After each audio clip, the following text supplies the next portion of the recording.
My name is Robert Mintz. I'm the Deputy Director for Art and Programs up at the Asian Art Museum in San Francisco.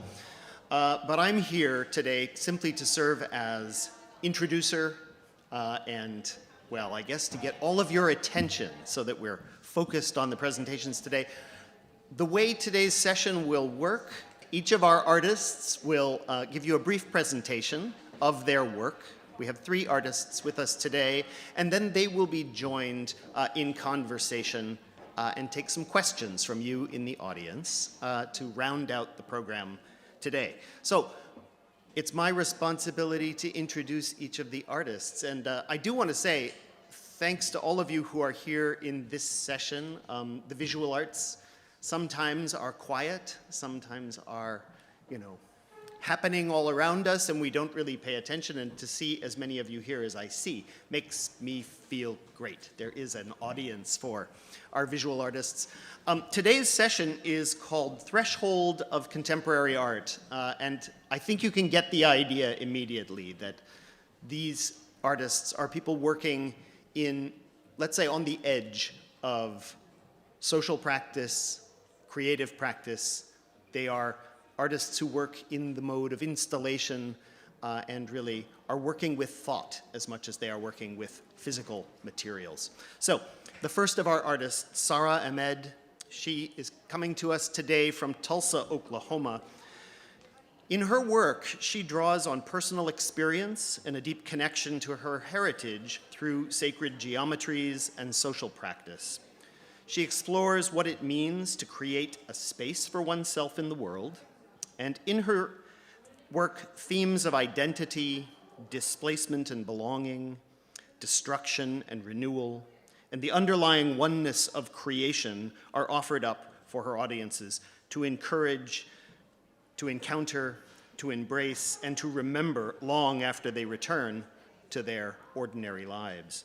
As she says, her practice positions immersive art as a conduit to make tangible, restorative encounters with the earth, facilitating connections of healing and belonging. She's invested in confronting the nature gap experienced in displaced and marginalized communities, the effects of disconnection with the earth. Her current body of work rests at the intersection of contested land, ecotherapy, and personal narrative, employing ecotherapeutic principles in service of a community of healing. Her work investigates our cosmic interconnectedness as biomorphic patterns are juxtaposed with Islamic geometric patterns symbolizing the universal oneness underlying our existence. I love all those words. Sarah, thank you so much for those words.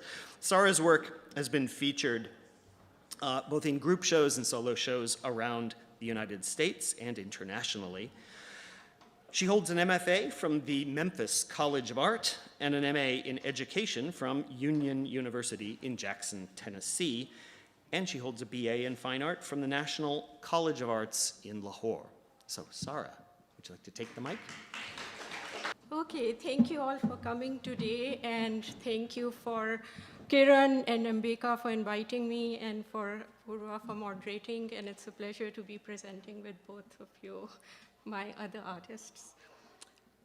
So what I am going to do is I'll offer some background on my art as it pertains to Sala's theme of humanity, and I'm going to cover 3 key themes: broadly connecting humankind with nature and exploring healing and belonging through this connection. So the first is the unity of creation as found in universal pattern and spiritual geometry, the cosmic rhythms of destruction and rebirth, and the healing potential of nature. To illustrate these themes, I am briefly showing 3 recent projects, and I have many slides in abeyance that I would be happy to show. Broadly, my work seeks to provide an uplifting space and finding connection through our shared humanity. This is an image of an installation that was inspired by sunsets on the Mississippi River. So this is this big kaleidoscopic sunset that is layered with intricate geometric patterns. In 2017, I started these ink pen drawings called Fractured Cosmos. They connect the organic forms of nature found, for example, in trees and rocks with geometric patterns that are the foundation of Islamic art and architecture. In this series, I'm investigating the underlying oneness of creation through these recurring patterns in nature, the human body, and cosmological formations, and through sacred geometry that also illuminates this unity.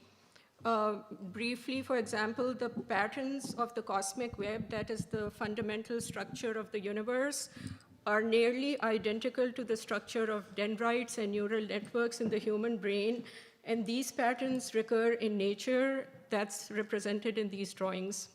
My work derives from personal experiences of healing from trauma, and I think of it as resurrecting life from the wreckage of destructive experiences. And I am exploring the possibility of rebuilding or building a future from the broken pieces of the past. This is the theme that also underpinned this installation, Cosmic Whales, in 2020. This was during COVID. So it invited viewers to step inside the Whale Nebula and viscerally sort of experience the beauty of this stardust-infused space that's created by the aftermath of a star's massive destruction. So I see this beautiful monument of renewal from destruction. I use geometric patterns to reflect and refract the light, suggesting the notion that these same patterns constructing the tiny, the microcosm, is mirrored in the macrocosm in the cosmos. In 2021, my interest in the healing potential of nature led me to an installation in a nature preserve that I was going to walks during COVID. That was also the site of refuge for many survivors of the Tulsa Race Massacre, which is where I live and work. This work, titled The American Dream, it was part of the Greenwood Art Project, marking the centennial of the Tulsa Race Massacre. In 1921, a white mob attacked and burned the wealthiest and one of the most vibrant Black communities, leaving rubble in its wake. The American Dream invited visitors to cultivate a sense of connection with the earth as a reckoning with trauma and loss, and it offered renewal. The central site comprised this tent that is modeled on the refugee tents that were used as temporary housing for the massacre survivors in the wake of destruction of their homes.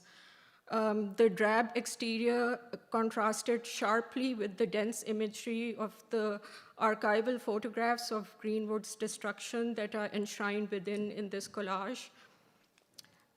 This mirrors the invisible nature of embodied trauma as it's passed on through generations, but is invisible from the outside.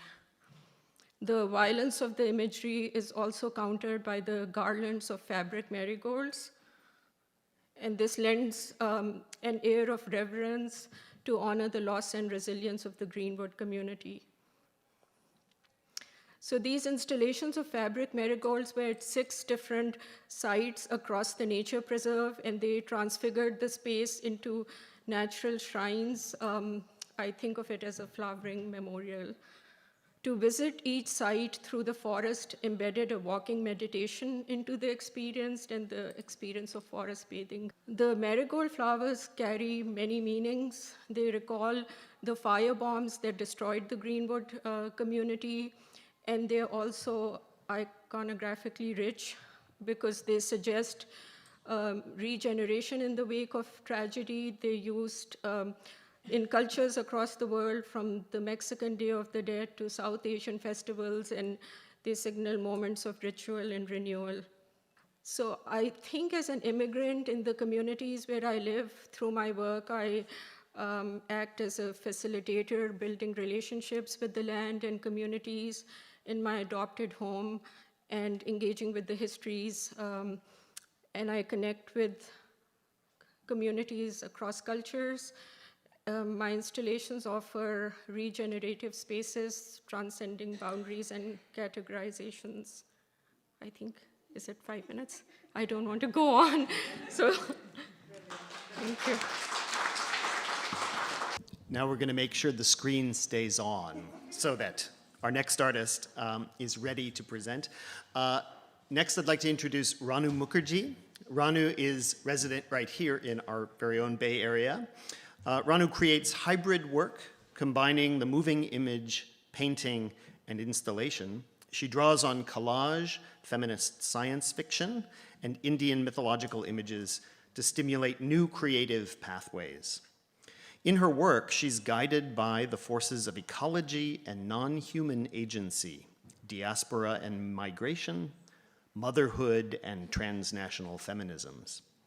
As Ranu says of her work, I use saturated color, printed patterns on cloth, and overlays of tempo and choreography. She amplifies physical presence and sensuality. My recent work, Ranu's recent work, not my own, these are her words, it considers how experiences of rupture and longing can be catalysts for building new imaginative capacities. She's been exhibited internationally and nationally and has been commissioned by institutions like my own Asian Art Museum here in San Francisco. And even closer to home, this year she is the recipient of the Lucas Visual Arts Fellowship here at the Montalvo Art Center. Thank you. She is the co-founder of the media collective Orphan Drift and chair of film at the California College of the Arts. She earned her MA in painting from the Royal College of Art in London and her BFA in painting with a minor in film from the Massachusetts College of Art in Boston. Please welcome Ranu Mukherjee. Thanks so much for the introduction. Thanks so much, Sala and Montalvo, for having me here. And also for the fellowship. It really means a lot to artists when they get that kind of recognition, and I really appreciate it. And that is not my thing. Okay. So yeah, in this very short presentation, I'm going to talk just about my current work. I've been making work for the past several years that plays with non-human protagonists, and it's related to the genre of speculative fiction. So I read a lot of speculative fiction, and I'm kind of in a way trying to make that into a process that I work with in my own studio and with other people.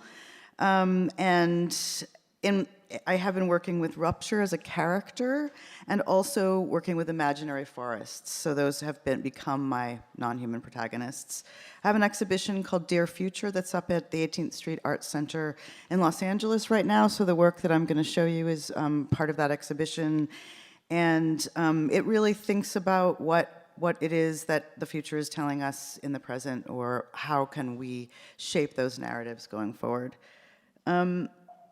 So I'm going to start with a 1-minute video.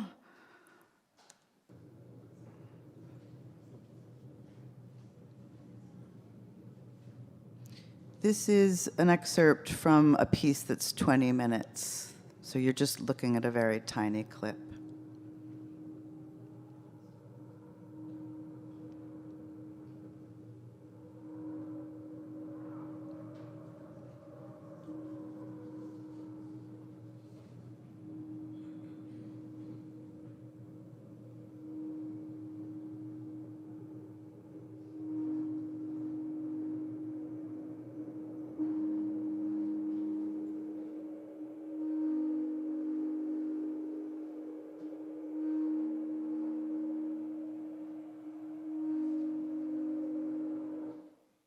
So that video is made with the choreographer Hope Moore in collaboration with her and a cast of dancers who are from various diaspora.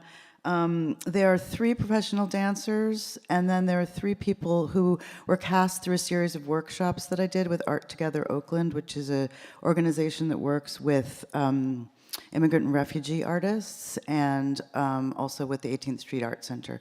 So we've been doing these workshops that involve imagining rupture as a character. So we're not asking people to tell their stories, we're asking them to kind of like work with them in a somatic way to develop movement. And then after that, we moved on to a residency with 836M in San Francisco, where we worked with the full cast of professional dancers and these performers who are actually visual artists and social practice artists themselves from various places, to develop these movements that come from what happens when we imagine forests. And so, of course, course, those forests have a lot of political and cultural dimensions as well as natural dimensions. The political and cultural and the ecological in my work are inseparable. So that's a really important part of the ethos of the work, is that I want to make work where those things can't be pulled apart.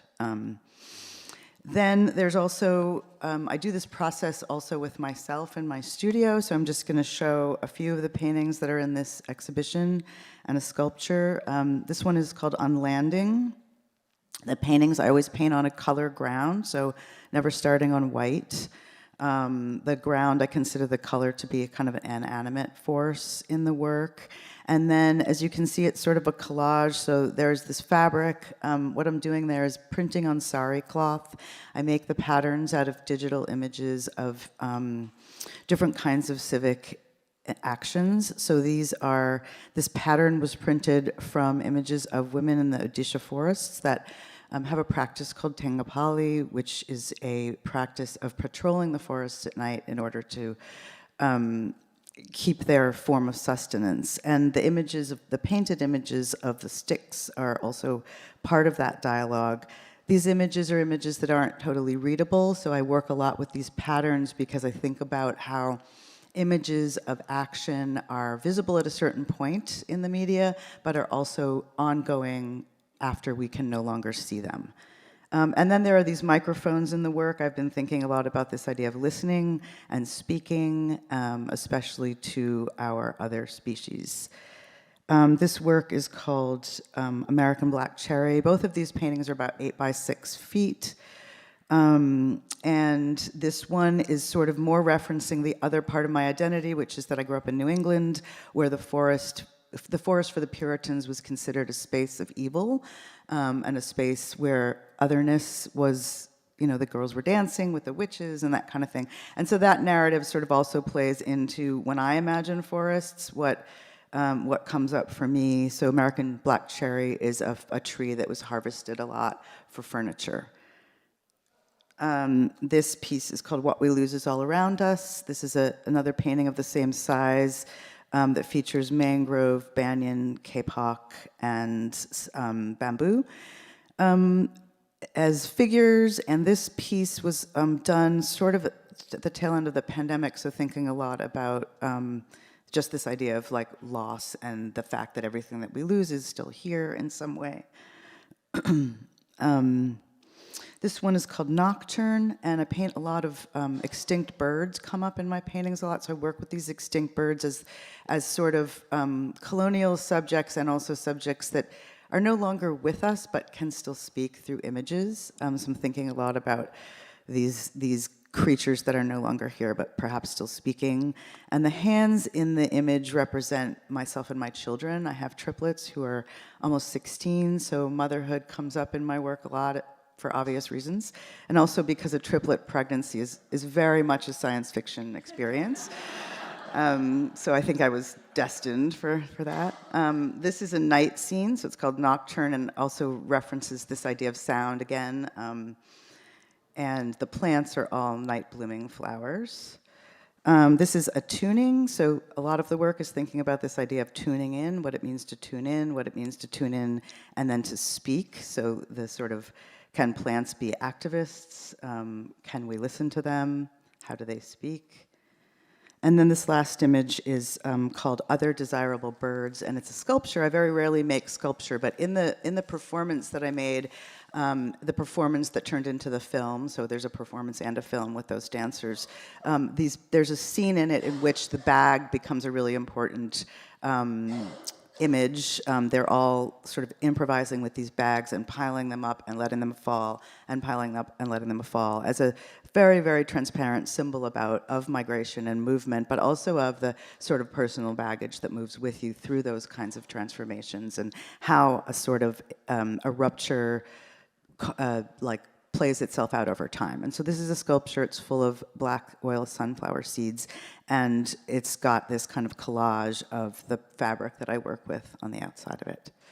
And that is all I have to say. Thank you. Finally, our third artist today, Annu, Palakunnathu, Mathew.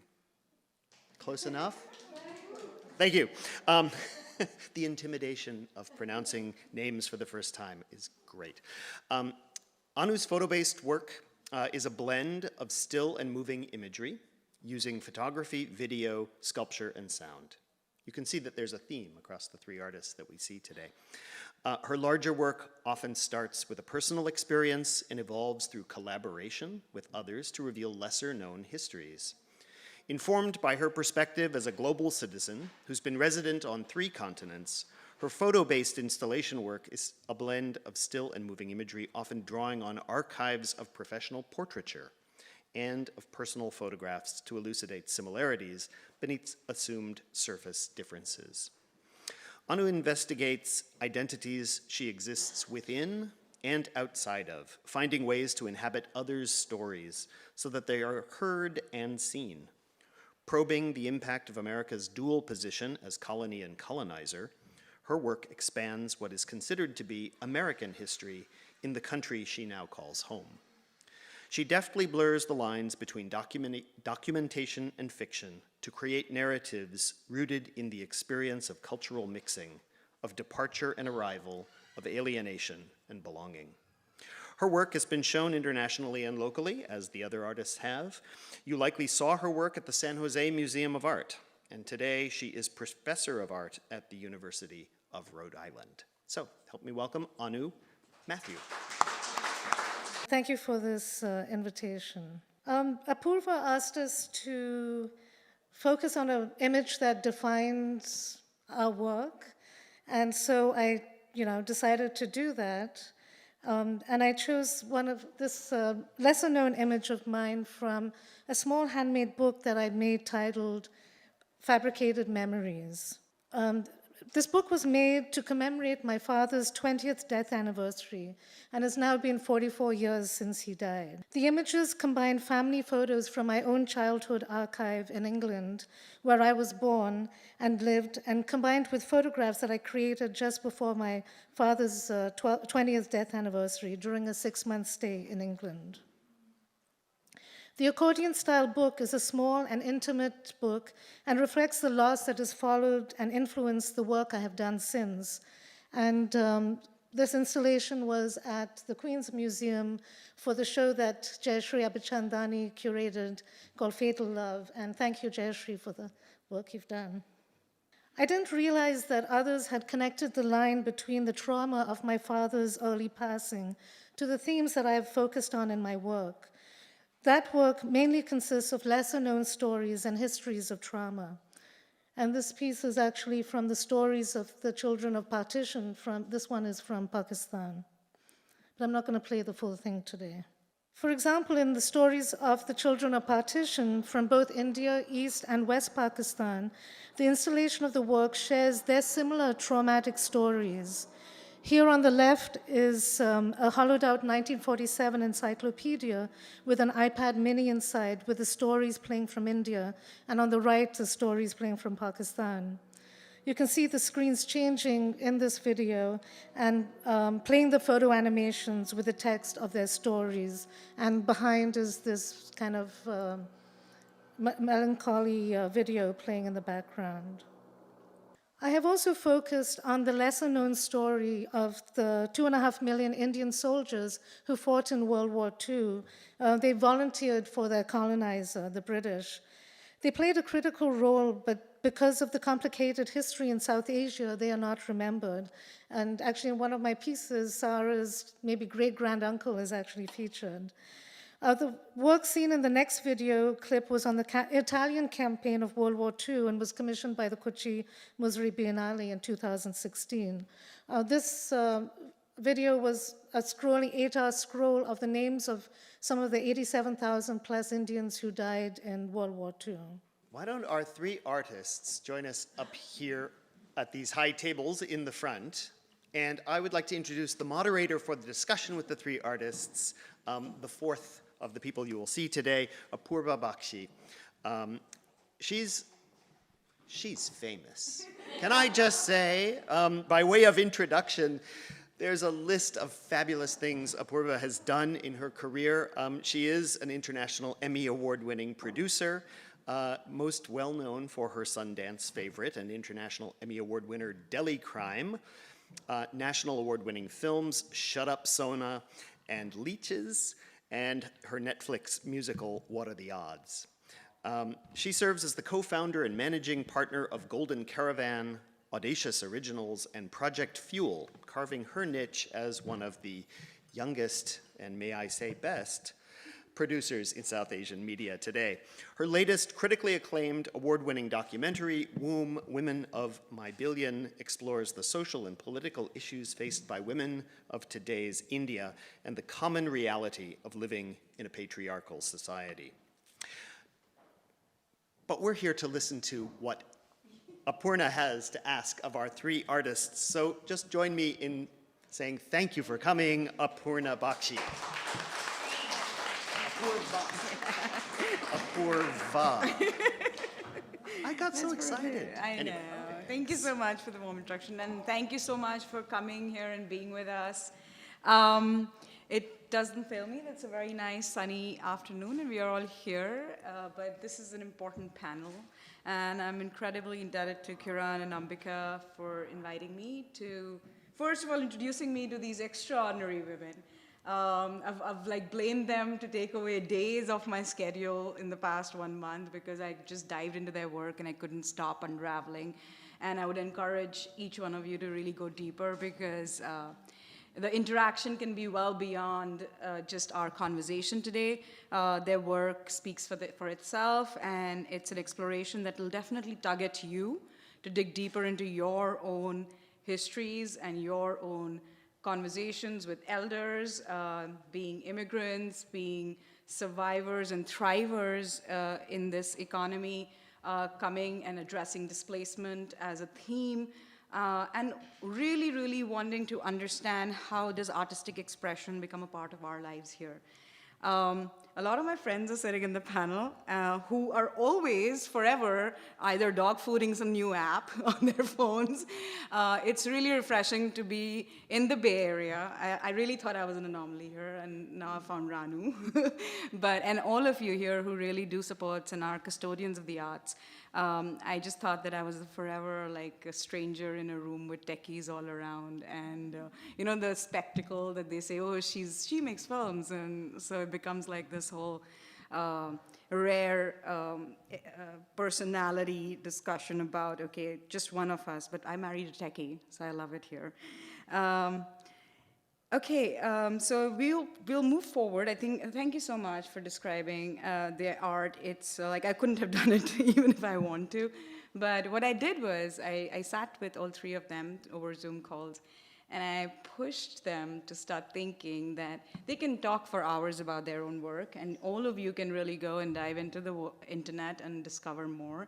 But what I wanted to bring out today was their artistic journeys, and knowing them deeper, a little more beyond their art as to who and where did they come from.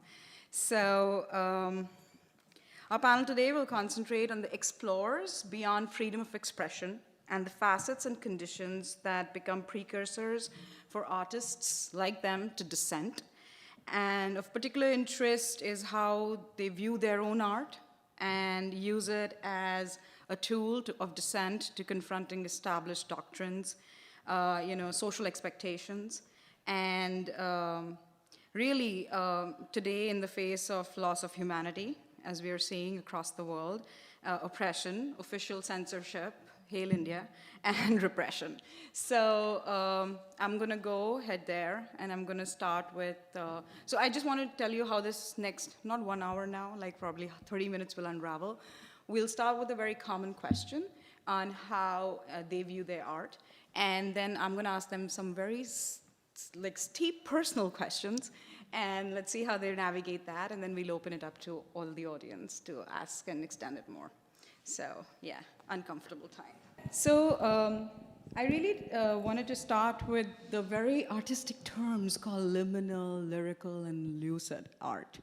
And I wanted to know how all three of you perceive your own art in terms of where does it really begin, in what form does it begin, and how does it really then ultimately find its expression, and in what form do you present it to the world? and we could start with Annu. I do love you, you know that. My work is conceptually driven. When I started photography, I thought I wanted to be a photojournalist and go back to India and fight for women's rights. But I don't have that kind of personality, so I create work in a way that I'm comfortable with, but it has those socio-political themes that go through it. So I do start with a concept, and just to give you a little bit about my background, my undergrad was in mathematics, and I worked in computers for 6 years in India before coming here. Before becoming an artist, and so I'm not scared of technology. And so what I love about digital is this ever-expanding digital toolbox that's available to me. And so it's finding the process that dovetails with the concept rather than using a technique for technique's sake. And that's where I try to get both of them to dovetail or meet. And I often don't know what that is going to be. And after a lot of torturous nights and days, it suddenly comes together. It's very lucid, in my opinion, as I received it, and I would love to hear, audiences as to how they do that, or they can get in touch with us. We can start a forum or something like that. Kiran, let's create a forum. Okay, Sarah. So, what do you see? Liminal, lyrical, lucid. I think I myself see it as liminal because I've had a non-traditional career trajectory as an artist, and my life, I started when my life was transitioning. That's how I got into art, and so it's still transitioning, so I feel like it's at the threshold of some transformation and rebuilding life in new directions. And also liminal identity, because as immigrants, people of color, we are at the intersection of multiple identities, but then there are layers of liminality in our experiences, displacements, and cross-cultural identities, and I don't have a permanent home, so I'm sort of uprooted, and that transition makes it connecting with the place where I'm living and with the people and their histories, but as a visitor, as a transplant, knowing I'll be moving. So I think it's, in terms of the materials I use, it's liminal. I think of it as liminal, as in spiritual, as in temporal and spatial, because the screen carvings in my work, they are in between spaces when they're used in architecture. I've also done laser cutouts of patterns in paper, and so it's mediating space and mediating light, literally liminal. And the spiritual aspect that I'm looking at through the shared humanity in the carvings, the solid surface is sort of collapses or dissolves by the perforations, and so that embodies or represents the spiritual within the material, and that's the philosophical foundation of that form of art. And the way I've used it in layers in my work, for example, in Groundless, it's about groundlessness and using clouds which are literally in between in a space of their own, in between the sky and the ground, or layered with the screen carvings, which are also in between spaces, and so there are all these layers of liminality in different projects. It's very also in your neural, like the relationship that you built with Cosmos and neural representation. Also, it's really deeply liminal, and that was my perception as well. So yay, I'm a one-on-one. And Ranu, I cannot, like, as a filmmaker, I was bowled over completely with the use of film, which is also something that you've explored very recently. And I just wanted to first, of course, understand deeply as to how do you view your art, but also how do the themes of why did you really get out of the comfort zone and use film? And how did that start? What was that pivot? Okay, so I think the work speaks lyrical languages, and languages that are poetic, but also very hybrid languages. So not only is the picture hybrid, but the material is hybrid and the content is hybrid.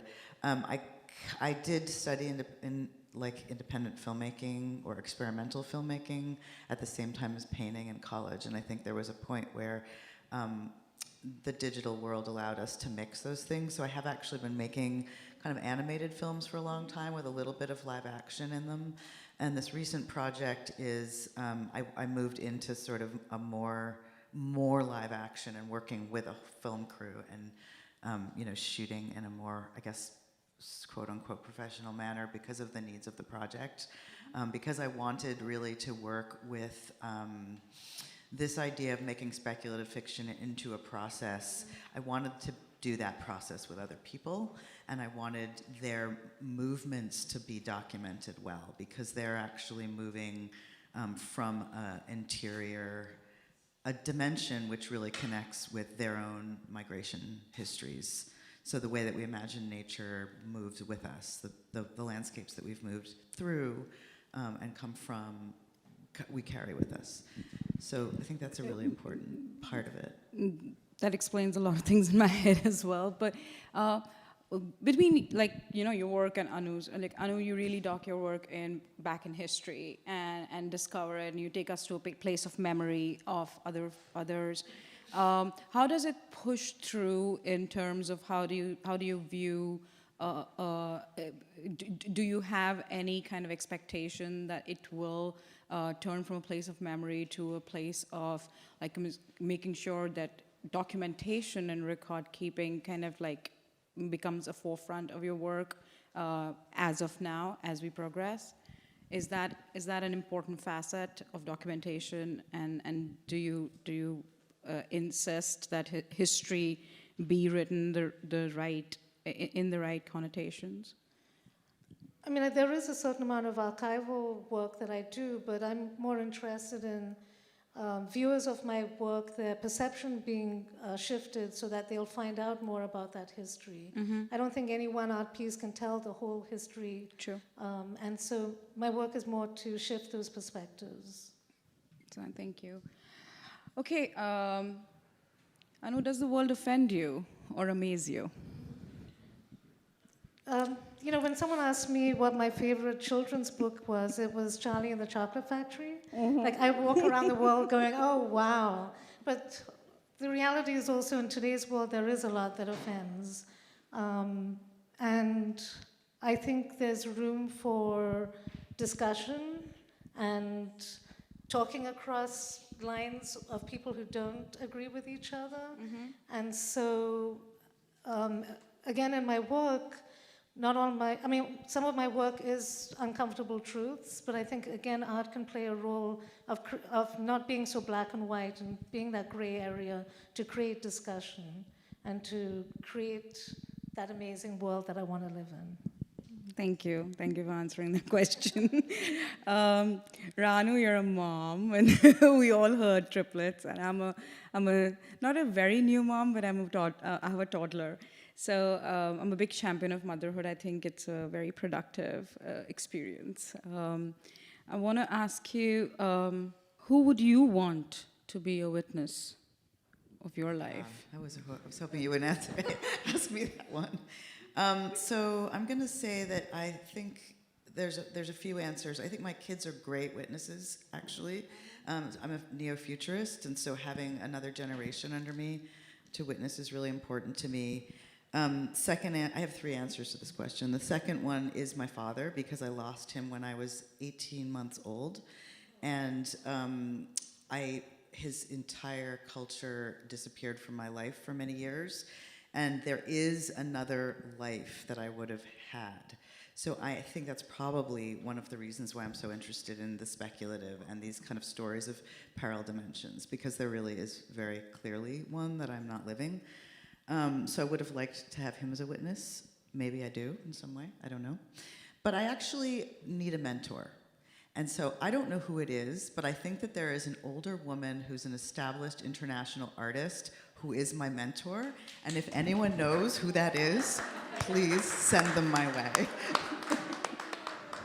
Oh my God, I love it. I absolutely. So you put it out in the universe and it'll happen. The question for those who didn't hear was, who would she want to be the witness to her life? Okay, Sarah. You've spoken a lot about, and your work really talks about a very significant experience that you went through, and which really did birth the artist in you, right? And I'm in awe. I'm in absolute awe that, and that really talks about the fact that we can forever keep rediscovering our lives. If love was the answer, what would be the question?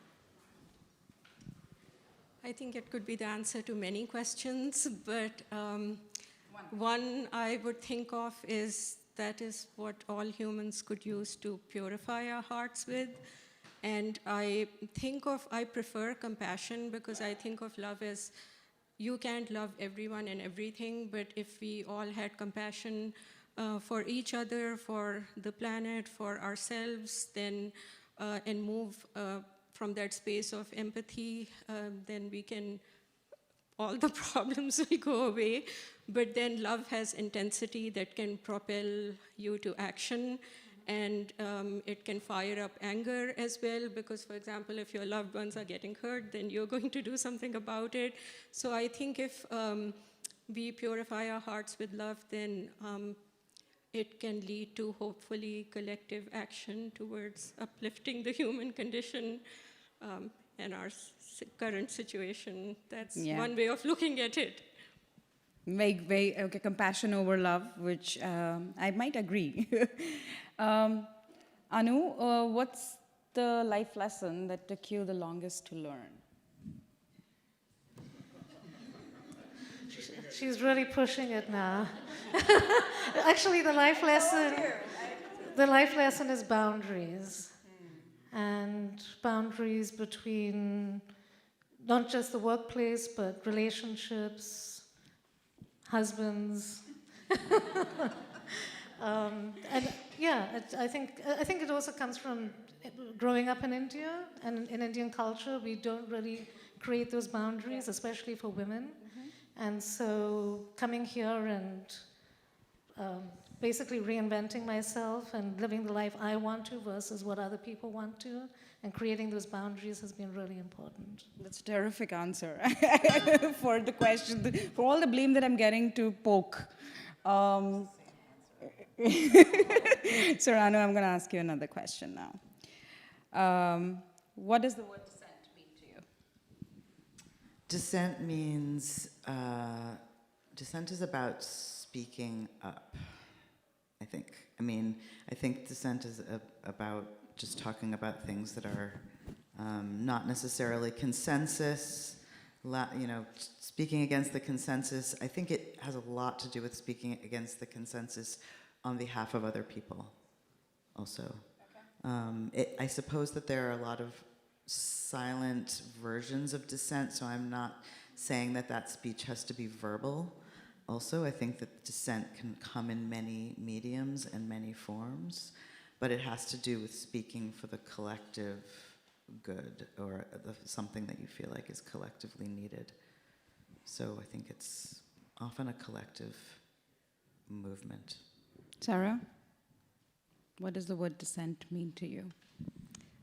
I think I agree with a lot of what she said, and especially like in silence, because we are in our lives living lives of protest by surviving injustices. Even if we don't go out and join the protests, our lives are, the lived example of it. So it can be silent as well, and then speaking, not being complacent, and speaking up, which is difficult. Yes, but I think you speak with your art as well. So there are like 3 layers in which you're pushing your expression out. Anu, what would be your, what does dissent mean to you? I think dissent means having multiple voices, having multiple points of view, but creating spaces to be able to talk about them. And I think what you said is what my answer was going to be, which is, I do go on the streets protesting, but I feel as if I have more of a impact by bringing up some of these issues in my work. And in my work, I feel as if that's part of pushing back against, or again, trying to show a different perspective, have a different kind of discussion. Got it. Annu, when did you pick up the camera? As I mentioned, How? I was a math major, and in India, as many of you know, you can't change your major after you go to college. And the only good thing about my university was that we had a photography class through the physics department. And so I took that class, and when I saw that image come up in the developer, I fell in love. But also, my father was the photographer in the family, and I think that kind of, I blame the abstract work I do on my mother. She would take photographs and our heads would be cut off. But he was the documenter of the family, and I think that obviously influenced what I became. Beautiful. Your favorite, all three of you, your favorite words and why? Just one word. Fuck. Love it, love it. That's my constant, that's in my head all the time. Whatever's happening across the world right now, the constant expression is, be it Elon Musk or what's happening in Iran or what's happening in India right now. It's just, that's the constant word. Okay? Yay, Annu took the lead, saying I'm not going to let anybody else say it. Ranu? Oh my God, I can't follow that up. All right, I'm going to talk. So, shadow time is my favorite word. It's a word that I made with Alicia Escott of the Bureau for Linguistical Reality. And shadow time is a word. They help people make words for feelings that we do not have words for yet. Shadow time is a word that we named for the feeling that while you have your regular ambitions and your everyday desires, that we also may have to completely change the way we live, that there's this parallel world that the way that we live has to fundamentally completely change. And so it's that sort of sneaking, uncanny feeling that things are going to have to be totally different and that change is really imminent. Beautiful. And that is also the name. I also have a book that just came out, and it is called Shadow Time. Love it. Guys, please make note. all the books and the exhibitions that they go to, they should be up on your calendars. Sarah, your word? Okay, I don't think I have one favorite, but I would pick evolving because I think it's most fitting for my life and work, and also because it implies growth and hopefully transformation towards one's better self, or at least aspire towards that. And I don't think of evolving as linear and one dimension, so you take steps back, but you keep going. No, it's almost like Kiran kind of curated this panel into a holy trinity, because all three of you really are at different phases and your expressions are that way.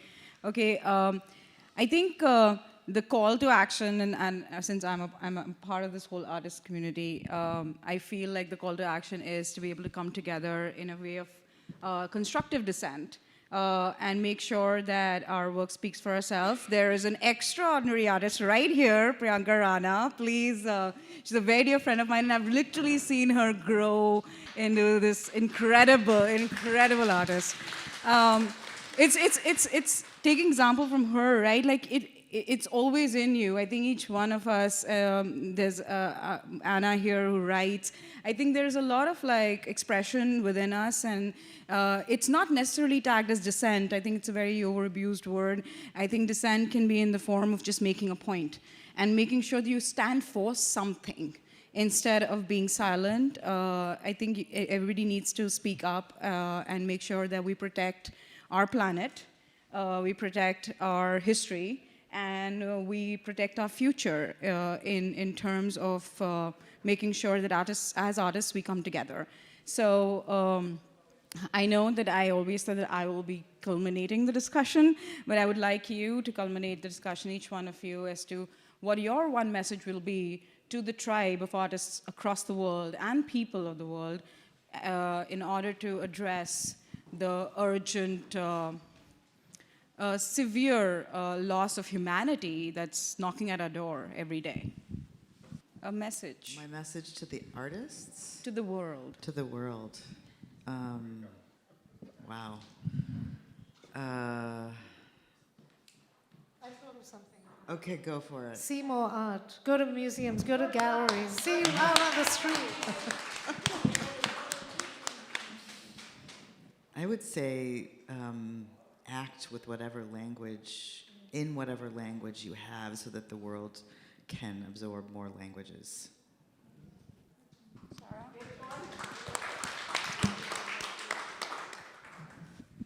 I think I'm so focused on the relationship with the earth and the land and healing through and cultivating, our sense of belonging with that I feel if you develop that and care for that, then it flows into all parts of your life, because if the planet isn't preserved, then no one gets out of here alive. So we have to think holistically, not just the inhabitants, and that includes the non-human world, and encompasses everything. Thank you so much. So lean within, find your expression, and go out and see art.